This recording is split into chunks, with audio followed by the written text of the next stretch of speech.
Amém. A gente hoje vai falar sobre alguns textos. Essa semana, numa conversa com meu filho, ele me pediu algo. Ele me fez uma pergunta, e a minha resposta a essa pergunta do meu filho, ela foi quase que automática. Então ele me pede algo, eu respondo quase que automático. E em seguida ele me faz uma outra pergunta. E eu me lembrei, depois pensando no porquê que eu respondi do jeito que eu respondi para o meu filho, eu me lembrei de uma frase que há muito tempo eu já tinha ouvido, que diz o seguinte: não são as respostas que movem o mundo, são as perguntas. Não são as respostas que fazem com que os seres humanos se movimentem, mas são as perguntas que são feitas a respeito das observações que são realizadas dentro da nossa existência. Em um mundo de grandes incertezas, não nos faltam perguntas. Diante desse novo que a gente vive, sobram perguntas para a gente. Como vai ser? Será que vai ter vacina? Não vai ter vacina? As crianças voltam, as crianças não voltam para a escola. A gente tem um monte de pergunta, pode ir, não pode? É para todo mundo, não é para todo mundo? Agora é home office, não é home office? Então a gente vai ver que, diante dessa nova realidade existencial, a gente está cercado de perguntas. São muitas perguntas. Diante de todo o processo de mudança, também a gente vive muitos questionamentos, muitas perguntas. Será que a mudança desse emprego vai dar certo? Será que a mudança para esse novo bairro vai dar certo? Será que deixar o local que eu moro vai dar certo? Diante de acordos que a gente faz, seja esse de mudança de trabalho, seja esse de uma sociedade que você faça para empreender alguma coisa, ou seja, acordo de casamento, a gente fica se perguntando a todo momento: será que vai dar certo? A nossa caminhada no reino de Deus não é diferente. Nesse processo de novo nascimento, a gente passa por um processo de crescimento que nos leva a diversas perguntas. Durante o ministério de Jesus ele é questionado várias vezes por várias pessoas, em vários momentos. E alguns textos vão dizer que alguns que questionavam Jesus, questionavam para colocá-lo à prova, porque sendo ele o Messias, enviado de Deus, os religiosos da época queriam ver se ele cumpria os pré-requisitos de ser um Messias. E é sobre essas perguntas e essas respostas de Jesus que nos movimentam, que nos tiram da caixa, que nos fazem pensar de maneira diferente, fazem com que cada um de nós possamos agir de forma diferente, não sermos mais o mesmo. É que eu gostaria de pensar com você hoje, em alguns exemplos de perguntas que foram direcionadas diretamente ou indiretamente para Jesus, e que as respostas que Jesus deu a cada uma dessas perguntas movimentaram, trouxeram luz, nova reflexão, crescimento, expansão de consciência para aqueles que estavam ouvindo. E o primeiro exemplo que eu gostaria de falar é sobre Mateus 22, do verso 15 ao 17, eu vou falar sobre o texto, a gente vai ler alguns versículos. Aqui nesse texto, Jesus está sendo questionado sobre o imposto, se é permitido, não é permitido.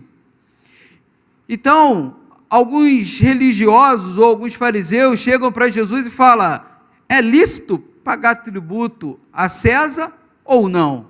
Eles queriam colocar Jesus dentro de uma cilada. E o interessante dessa pergunta é que Jesus ele dá uma resposta que muitas das vezes a gente acha que essa resposta é um diminutivo de Deus e um aumentativo de César, porque Jesus vai dizer: dai a César o que é de César e a Deus o que é de Deus. César, desde o ano 90 a.C., ele era adorado como Deus. As elites da Ásia Menor, num sinal de gratidão, pediram permissão para que pudesse adorá-lo como Deus. Após a sua morte, lá no ano 14 depois de Cristo, o Senado romano, ele autoriza que César seja considerado um deus, e Tibério, seu filho, é titulado como um filho de Deus. Então a gente vai ver várias narrativas do Novo Testamento de tensão entre Jesus dizendo que é filho de Deus, e a gente acha que isso é simplesmente normal, mas ali é uma afronta ao próprio império, porque somente o filho do imperador, que é o Deus, poderia ser filho de Deus. E Jesus ali, ele vai dizer o seguinte, eu entendi, olha a moeda, de quem é essa imagem que está ali, dê a César o que é de César e dê a Deus o que é de Deus. Mas a narrativa do Novo Testamento vai trazer para a gente uma desconstrução desse império, uma desconstrução dessa divindade do imperador César. O interessante é a gente pensar que o mais complicado, talvez, na nossa observação aqui, não é o desafio de dar aquilo que é de direito. Talvez o maior desafio é a gente tirar do trono, descentralizar da nossa vida, aquilo que está no lugar de Deus, porque quando Jesus, ele faz uma afirmação de dar a César o que é de César, ele também reafirma que devemos dar a Deus aquilo que é de Deus. E César, como divindade e adorado, precisava sair desse trono, e Deus deveria ser exaltado. O problema é que a gente continua com essa mentalidade. O problema é que a gente continua vivendo uma espiritualidade, muitas das vezes, separando coisas que é de César e coisas que é de Deus. Coisas que é sagrado, coisas que é profana. Como se a gente vivesse duas realidades distintas. Aquilo que é de direito não é o grande problema. Os nossos desafios espirituais estão em a gente tirar do nosso coração aquilo que está no lugar errado. Dê a Deus aquilo que é de Deus. A gente se preocupa muito naquilo que é de César, mas a gente não se preocupa nas coisas que são de Deus. E aqui a observação de Jesus é justamente essa: dê a Deus o que é de Deus. O que ocupa o lugar de Deus em nossas vidas? O que ocupa o lugar de Deus na sua vida? Pode ser que a tua caminhada, você esteja observando as coisas que é de César, que tem que dar para César, mas você não esteja observando naquilo que é de Deus e que está sendo ocupado pelo seu bem-estar, pela sua necessidade de sucesso, pela sua necessidade de superação, pelo seu bem-querer. Às vezes você está preocupado demais com aquilo que é de César e esquece de dar a Deus aquilo que é de Deus. E o que Jesus ele faz aqui é ampliar essa consciência. Ele falou, vocês estão preocupados demais em dar aquilo que é direito ter que dar, porque existe algum segmento, existe algo na vida de vocês que precisa voltar para Deus, e você está preocupado naquilo que você tem que dar de direito. Dê a Deus o que é de Deus. Devolva para Deus o lugar que é de Deus na sua vida, porque o que Jesus ele quer aqui não é uma diminuição de Deus, mas na verdade é fazer com que esses impérios que controlam a nossa vida venham ser deixados de lado e que Deus ocupe esse espaço que é dele. Quais são os impérios que controlam a tua vida? O segundo exemplo que eu queria falar aqui sobre perguntas que fazem com que as respostas de Jesus ampliem a nossa consciência, está em João 8, no verso 5.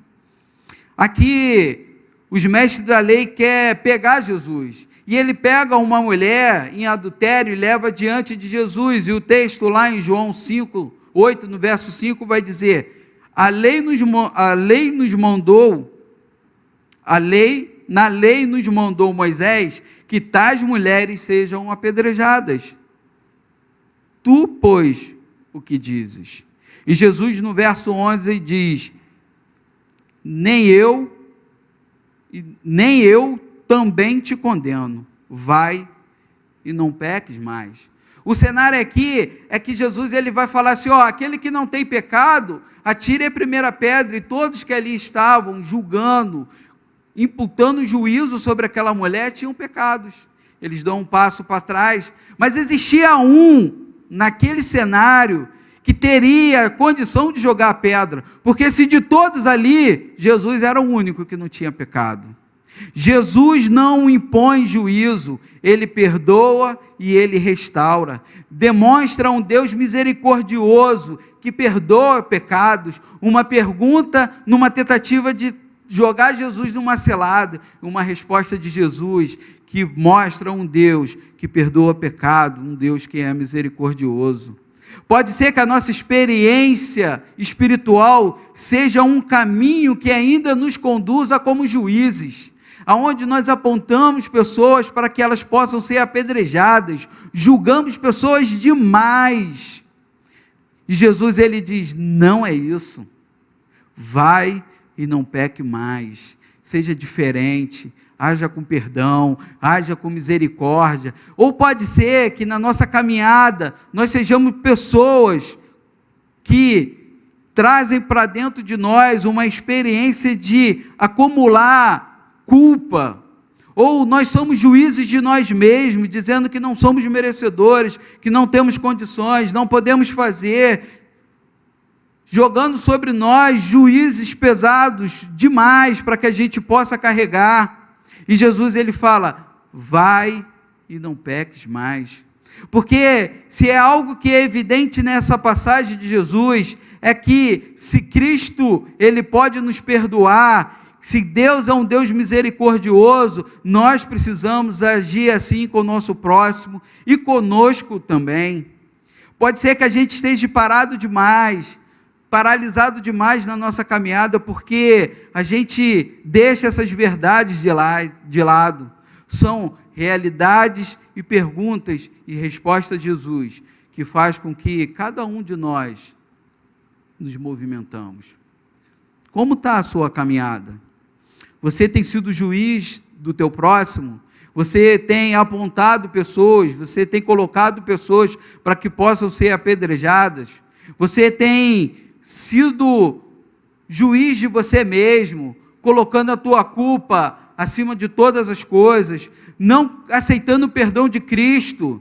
Isaías 53, no verso 5, vai dizer, mas ele foi transpassado por causa das nossas transgressões, foi esmagado por causa das nossas iniquidades, o castigo que nos trouxe a paz estava sobre ele, e pelas suas feridas fomos sarados. Perguntas e respostas que nos movimentam. A terceira experiência que eu gostaria de falar com vocês é sobre a experiência dos religiosos. Marcos, no verso 2, a partir do capítulo 2, a partir do verso 15. Jesus ele está na casa de Levi, na mesa da refeição, come com publicanos, e o texto, ele fala, Jesus está na mesa com publicanos e pecadores.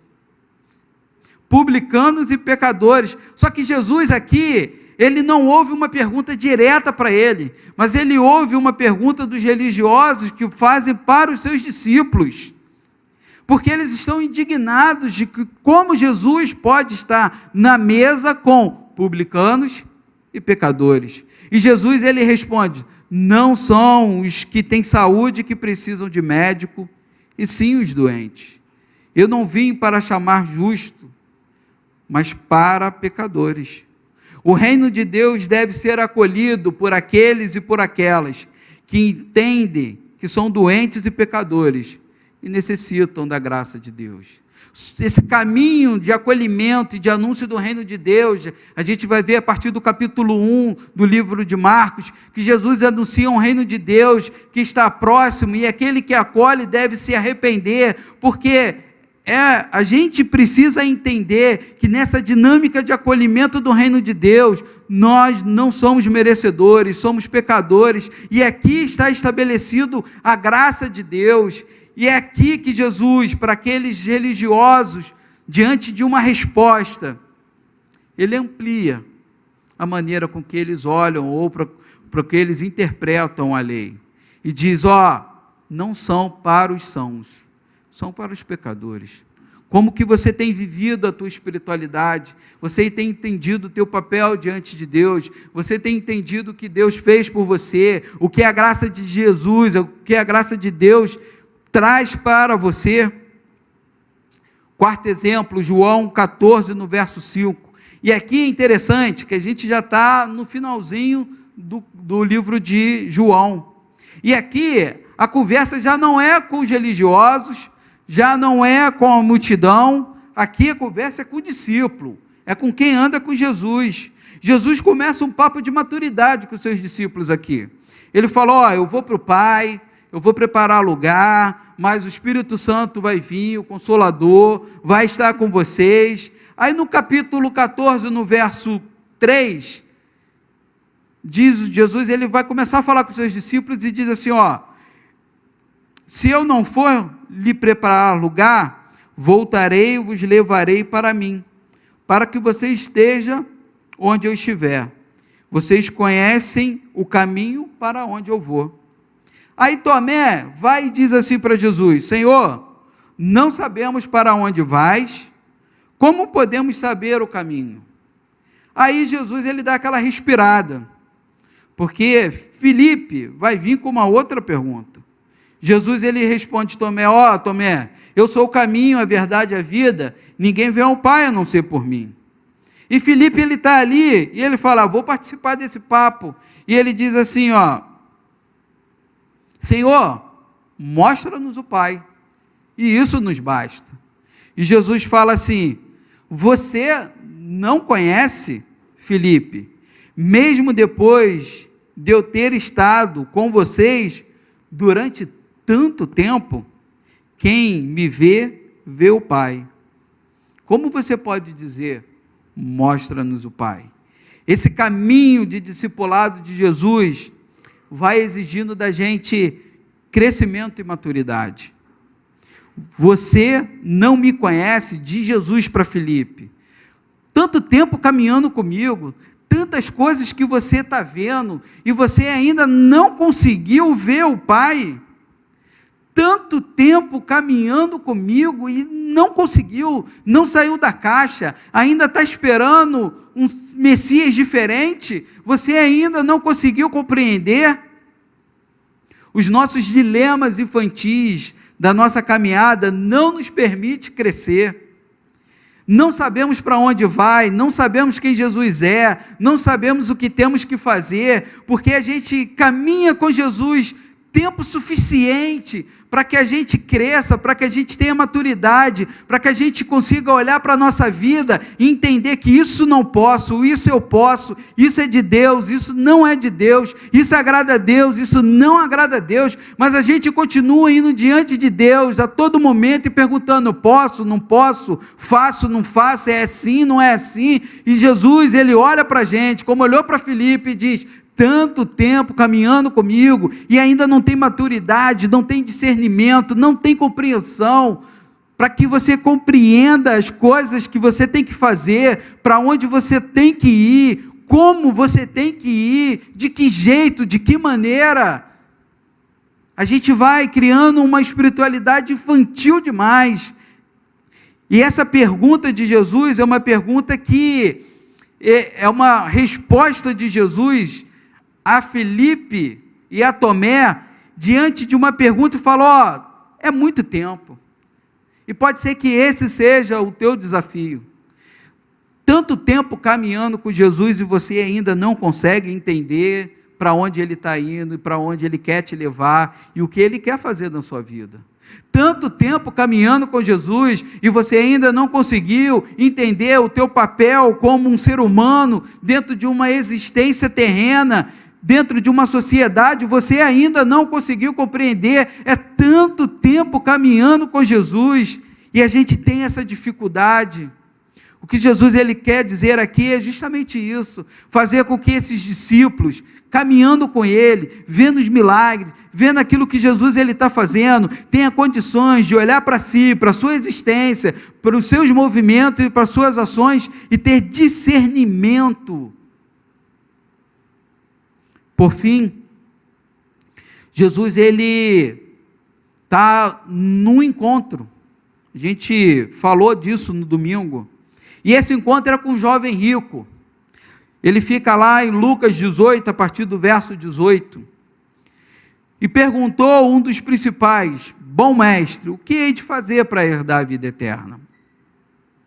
A busca pela eternidade é conhecida pela humanidade há muito tempo. Existe algo na finitude da nossa existência que nos incomoda. Paulo, em 1 Coríntios 15, no verso 26, ele vai dizer que o último inimigo que será destruído será a morte. Esse texto ele é muito conhecido, mas o que eu quero trazer aqui para a gente hoje, como uma reflexão desse texto, é que nessa conversa de Jesus, que começa com uma pergunta de eternidade, Jesus quer movimentar esse jovem para um caminho do discipulado, e esse acolhimento do discipulado, ele está direcionado à capacidade que esse jovem tem de renunciar, e deixar de lado, e abrir mão, mas também está ligado à capacidade da renúncia estar associada ao outro e ao próximo, porque Jesus ele vai dizer assim, faz o seguinte, pega tudo que você tem e dá para os pobres, e vem e me segue, porque nessa conversa e nessa pergunta de eternidade, o que Jesus quer fazer com que aquele jovem entenda que é possível sim, essa vida eterna ser experimentada a partir de hoje, na nossa dinâmica, na nossa existência, na nossa família, nos nossos relacionamentos, mas a gente tem que ter um sentimento de desprendimento das coisas, porque essas coisas tiram Deus do lugar que Ele tem que estar na nossa vida, e dessa forma, a gente não consegue enxergar a Deus, a gente não consegue enxergar o próximo, porque a gente está agarrado demais às riquezas, à nossa família, a nossa conquista. E Jesus ele vai falar, é uma pergunta de eternidade, mas eu quero que você entenda que ela começa aqui e agora. Mateus 22, a partir do versículo 35, alguns querem colocar Jesus à prova e falam, resume a lei para a gente. Jesus falou, ame o Senhor teu Deus de todo o teu coração, de toda a tua alma e de todo o teu entendimento. Este é o primeiro e o maior mandamento, e o segundo é semelhante a esse: ama o teu próximo como a ti mesmo.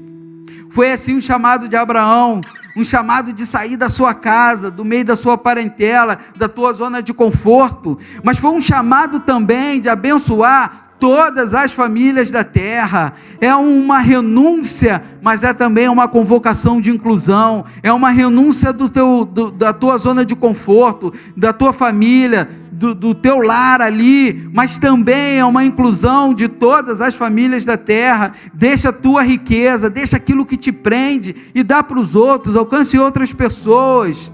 É isso que Jesus está trazendo aqui como reflexão, porque para o discípulo, a questão não é uma vida eterna pós-morte, mas é uma vida de desprendimento, que você começa a partir de hoje, experimentar a presença de Deus, e Deus ocupando o lugar que tem que ocupar na tua vida, e você conseguindo enxergar o outro e falar, eu vou dar, eu vou compartilhar, eu vou dividir, eu vou deixar de ter para que o outro tenha, porque é disso que fala o reino de Deus, é disso que fala a vida eterna, um reino onde Deus é o rei, e aonde nós nos colocamos como súditos desse rei, fazendo a vontade do rei, acolhendo o nosso próximo, estendendo a mão para aquele que necessita.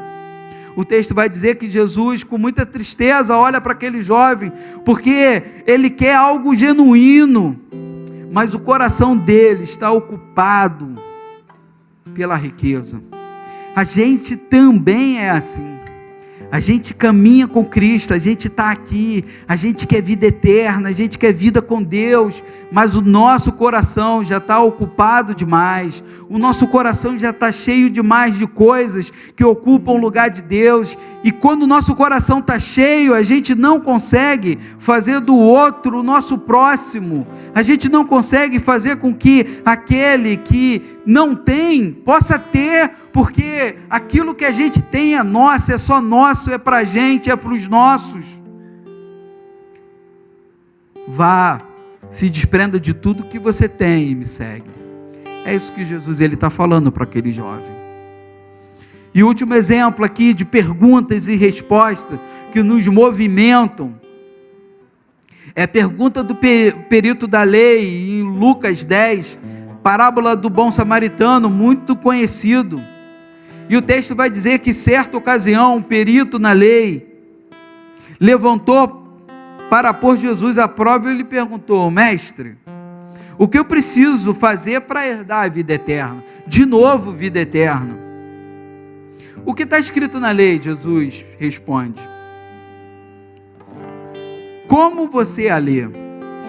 E aquele perito diz: ame o Senhor, seu Deus, de todo o seu coração, de toda a sua alma, de toda a sua força, de todo o seu entendimento, e ame o seu próximo como a ti mesmo. E Jesus diz: você respondeu completamente. Mas olha que interessante, Jesus só fala algo para ele: vá, faça isso e viverá. Jesus, ele não dá um sermão. Jesus, ele não tenta convencer. Jesus, ele não tenta explicar. Jesus, ele olha para aquele perito e fala: você sabe coisas suficientes para herdar a vida eterna. O que te falta é apenas viver. E a gente é assim, a gente sabe, a gente ouve domingo após domingo falar das mesmas coisas, as mesmas palavras, os mesmos desafios, e Jesus, ele olha para a gente e fala: é isso de novo, toma aí de novo, é a mesma palavra, é o mesmo sermão, é o mesmo texto, é o mesmo versículo, toquei no teu coração de novo. E Jesus fala: vai, faça isso e viverá. Vá, faça isso e viverá. Porque o nosso dilema maior talvez não seja entender e ouvir, mas é sair desse ambiente de acomodação e nos tornar praticantes, ousados, e falar: eu vou viver. E Jesus, e ele tentando justificar, porque esse perito agora ele está numa situação complicada, porque ele tentou colocar Jesus à prova, mas ele está numa situação difícil aqui. Porque Jesus, ele não explicou, ele não deu sermão, ele falou: falou corretamente, vai e vive, e terá a vida eterna. E ele tenta se justificar e fala assim: Jesus, então quem é meu próximo? E Jesus, ele vai contar a parábola do bom samaritano para responder essa pergunta daquele homem que ouve de Jesus, que precisava viver, mas ele estava incomodado demais, porque ele sabia que não vivia, e ele queria se justificar. E a gente é assim, a gente ouve o que temos que fazer, e a gente chega diante de Jesus constantemente, e a gente vai nos justificando: hoje não dá, desse jeito não dá, agora não dá, daqui a pouco não posso, é difícil demais, é complicado demais, só tenho pouco, não tenho muitos recursos, não sei como dar. E a gente vai se justificando, e Jesus, ele está: vai, vive, faça, viva. E ele conta a parábola, e ele fala dos religiosos e do bom samaritano. E no final dessa parábola, ele faz uma pergunta para aquele homem, perito da lei, que tentou se justificar, que tinha diante de Jesus apenas viver aquilo que ele já sabia, que talvez seja esse o teu ou a tua maior dificuldade, ou a minha maior dificuldade, é viver aquilo que a gente já sabe que a gente tem que viver, do jeito que a gente tem que viver. E aquele perito ouve de Jesus: qual desses três você acha que foi o próximo do homem que caiu nas mãos dos assaltantes? E ele respondeu: aquele que teve misericórdia. Em outras palavras, o que Jesus está dizendo é o seguinte: qual dos três foi o próximo daquele que estava no caminho? O protagonismo da pergunta de Jesus não era a respeito do bom samaritano, porque ele não pergunta: qual foi o próximo que o bom samaritano ajudou. Aqui Jesus está perguntando: quem foi o próximo daquele que estava na beira do caminho? Porque se para o jovem rico o desafio era fazer do outro próximo, para o perito da lei o desafio aqui é ser o próximo do outro. Então pode ser que na tua caminhada você tenha muita dificuldade de fazer do outro o teu próximo, mas também pode ser que na tua caminhada, a sua dificuldade seja estar disponível para que aquele que está na beira do caminho possa apontar para você e falar: você vai ser meu próximo. Porque esse é o nosso maior dilema, é fazer com que nós possamos incluir pessoas, mas também que exista um caminho disponível para aqueles que estão na beira do caminho, de acesso a gente, falando: eu enxergo nele uma possibilidade de que ele é o meu próximo. Olha que diferente, olha que resposta magnífica de Jesus. E Jesus já não está falando para o perito da lei: aquele homem, bom samaritano, foi o próximo. Não, ele está falando: aquele que estava na beira do caminho, conseguiu ver no bom samaritano a possibilidade dele ser o próximo dele, atender a necessidade dele. Quantas pessoas estão na beira do caminho, estão pelas ruas e não conseguem ver em mim e em você a possibilidade de fazer com que nós sejamos próximos? Não são as respostas que movem o mundo, são as perguntas. Você faz do outro o teu próximo, mas será que você também consegue ser o próximo de alguém? Será que aquela pessoa que precisa de algo, ela tem conseguido encontrar um caminho até você? Será que aquele que trabalha contigo, que está passando por um momento de dificuldade, um problema financeiro, um problema de família, um problema pessoal, de depressão, será que ele consegue chegar até você?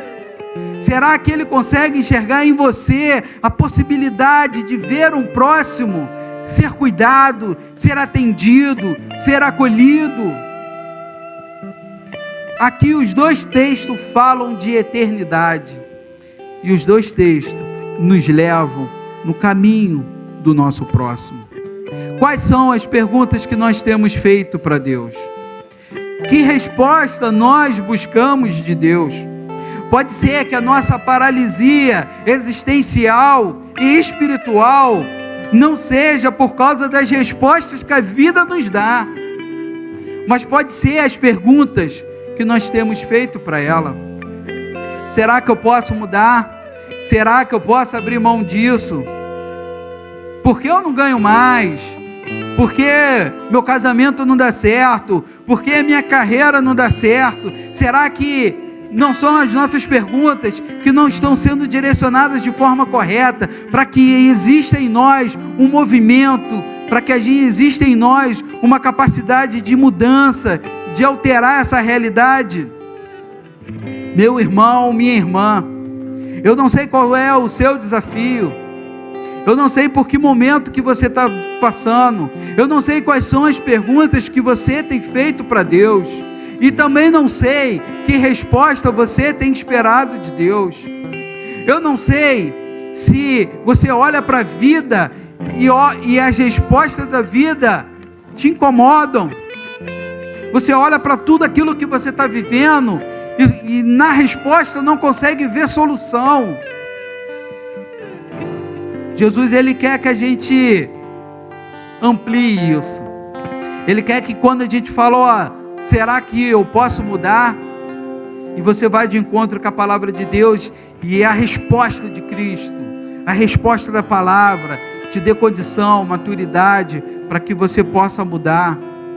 Quando você olha para a tua vida profissional, incomodado com aquilo que tu faz, com aquilo que tu ganha, você não paralise.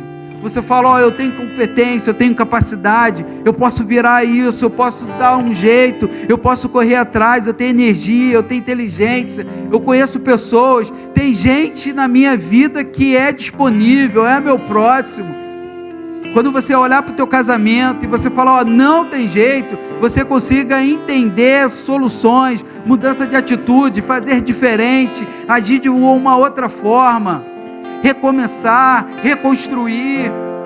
Tem condição, porque muitas das vezes a gente vai se infantilizando demais e a gente vai se paralisando. Que tipo de pergunta você tem feito para Deus. Se a gente fosse continuar, teria muitas outras perguntas que Jesus respondeu, que ia tirar você do teu lugar, ia me tirar do meu lugar, porque o encontro com a palavra nos confronta, faz com que a gente olhe para as nossas respostas de maneira diferente, como aquele jovem rico que diante da pergunta certa, sai com semblante triste. Muitas das vezes a gente é assim. O que Jesus ele quer de mim e de você é que a gente mude, que a gente aprenda com as nossas perguntas e que a gente aprenda em Cristo perguntar a coisa certa, ouvir a coisa certa de Cristo, entendendo que a gente precisa acolher, fazer com que se torne realidade na nossa vida, fazer com que essas realidades possam transformar a nossa caminhada no reino. Eu queria orar por você.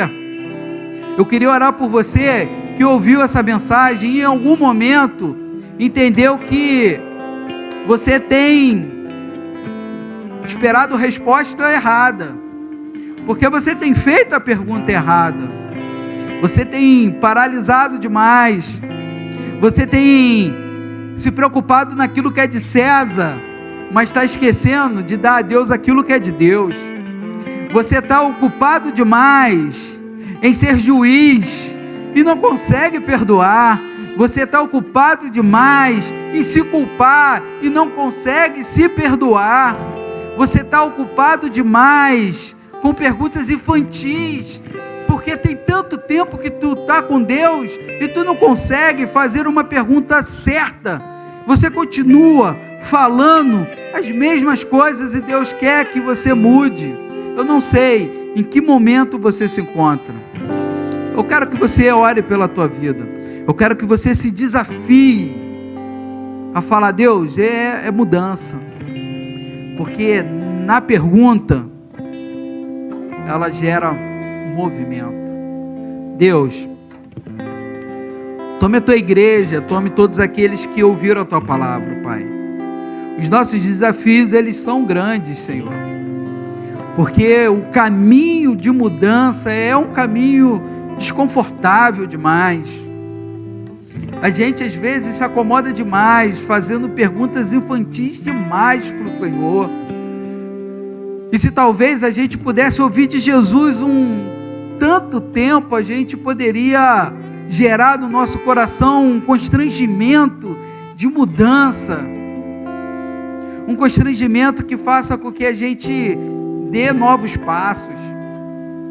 A gente está ocupado demais discutindo naquilo que é de César. Dá para César, é de César, é de direito, dá para quem é de direito, e a gente perde tempo demais, mas naquilo que é do Senhor a gente não está preocupado.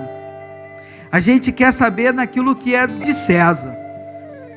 A gente está ocupado demais julgando pessoas, sendo juízes, imputando pessoas a apedrejamento, e a gente tem dificuldade em perdoar pessoas, a gente tem dificuldade em romper com ressentimentos, a gente tem dificuldade de perdoar a gente mesmo, porque a gente acha que a nossa culpa, ela não tem que nos paralisar, porque o nosso passado, ele é difícil demais para carregar, mas Jesus disse que já carregou sobre ele os nossos pecados, e a gente continua preso. A gente tem dificuldade, Jesus, de abrir mão, deixar para o lado, devolver o lugar para o Senhor, ó Pai. A gente tem dificuldade de, no abrir mão, fazer do outro o nosso próximo. Mas a gente também tem dificuldade, Deus, de fazer da gente próximo do outro. Que esse caminho venha a ser um caminho de libertação para a gente. Que a nossa vida venha a ser transformada e que o Senhor esteja conosco, ó Pai. Tome cada oração feita, cada pedido que foi feito, que o Senhor estenda sobre nós o teu ouvido, ó Pai. E que crie em nós, ó Pai, uma disposição a fazer diferente e a ser uma nova criatura diante do Senhor, ó Pai. É a oração que eu te faço em nome de Jesus. Amém. Amém.